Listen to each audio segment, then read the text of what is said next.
ইসলাম, সে একজন কোরআনের হাফেজ। সে যদিও রাজবাড়ী রেল স্টেশনে ওভার ব্রিজে দাঁড়িয়ে আছে।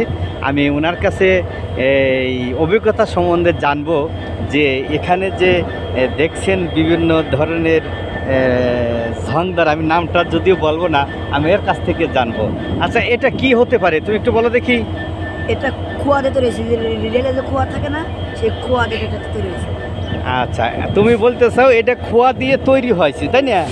আচ্ছা, খোয়া দিয়ে তৈরি করলে এটা কি এত মজবুত হওয়া সম্ভব? হ্যাঁ, তাহলে তুমি খোয়ার কথা বললা কি কারণে? কারণ এই যে এটা যেভাবে আছে, কারণ এটা দিয়ে পিস মাটির মতো, এটা এখান থেকে খোয়া দিয়ে বানায়।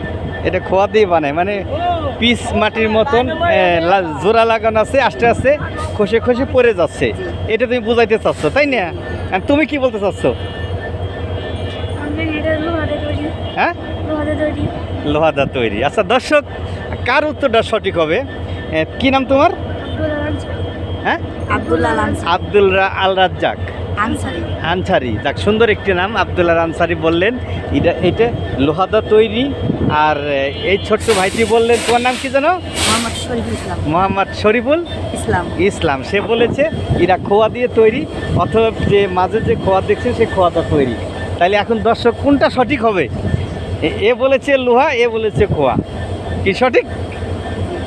তাহলে কারটা সঠিক হবে বলো, তোমরা দুজন বলো। তুমি বলতে পারছো না? তুমি বলতে পারছো? হ্যাঁ, তুমি সঠিক বলতে পারছো না।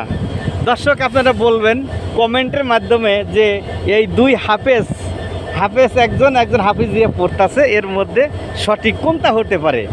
তাই যাই হোক, এদের বোঝার কিছু হয়তো ভুল থাকতে পারে, কারণ এটা ছোট মানুষ, এদের কোনো ধারণা